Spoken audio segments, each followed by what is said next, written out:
With how purposeless our society has become, it comes to no surprise that a majority of us are really unproductive. Now, what is causing the sudden rise of unproductivity is a form of work called shallow work dominating the work scene. What shallow work is just essentially all of these unimportant tasks that can be done without deep focus or deep desire. And a massive form of this is from communication, especially email. What shallow work does is provide visible busyness. Although what you're really doing is just spending most of your time scrolling through your email every 5 minutes, it looks like you're hard at work, just communicating with your team at all times, even though in reality you're just avoiding the more important tasks. The counterpart to shallow work and the type of work we actually want to follow is called deep work. What deep work is setting up blocks of time, whether it be an hour, hour and a half, 3 hours, to solely focus on an important task. And this is done throughout that whole block of time that you're going to be given, and you must have no distractions and you must be working with a deep desire and deep focus. This form of work may seem outdated, but it's necessary to succeed. You see, in order to succeed, you need to produce the best things possible. This can only be done in a state of depth.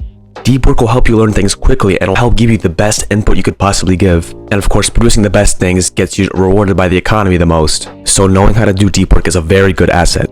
In order to get good at a skill you want to work in a state of depth in, you need to do this through deliberate practice. What deliberate practice is the stretching of your ability for a given skill in order to get better at something. We cannot do deliberate practice in a shallow way because it requires deep concentration, something you can only get through doing deep work. Now you get better as a skill as you develop more myelin, which is a tissue that grows around neurons to allow cells to fire faster and cleaner, which then allows the corresponding circuit to fire more effortlessly and effectively. So if you are learning a new skill in a state of low concentration, you are firing too many circuits to isolate the group of those neurons that you actually want to strengthen. So let's give an example of this. Let's say you finally get into a state of flow. You've been working for about 10 minutes straight and suddenly you get an email and you decide to check it. Your concentration has shifted from completely doing work to now your concentration being half of your work and the other half of the message you just got.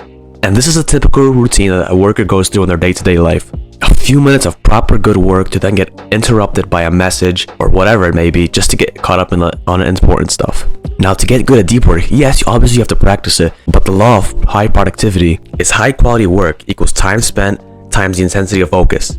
What this equation shows you is that by maximizing your intensity while you're working, you are going to maximize the results that you produce per unit of time spent working. So for deep work, the high priority is focusing on the intensity of your work. You won't ever be truly good at the capability of doing deep work if you don't work in intensity during your deep flow state, which is just structured and purposeful work when a person's body or mind is at its full capacity to accomplish something difficult when in a state of depth.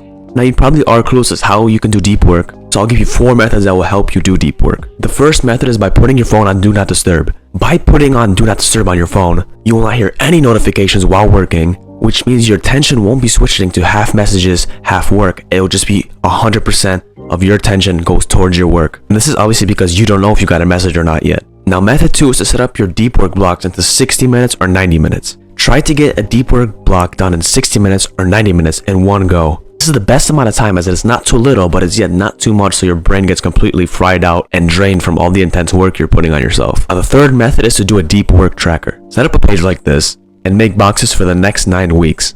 Per week, you can add a tick mark for every hour of deep work you've done to then motivate you to do more deep work hours so you can keep improving on your previous weeks and the weeks before that.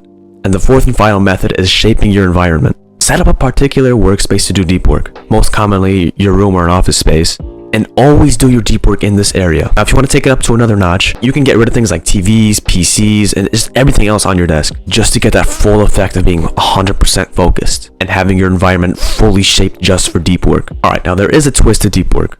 It is the best form of work you can do for sure. You must understand that your brain only has the capacity to do deep work for 4 hours a day at most. This literally means that you can spend half of your day doing deep work and half of your day doing those unimportant shallow tasks that you love doing so much.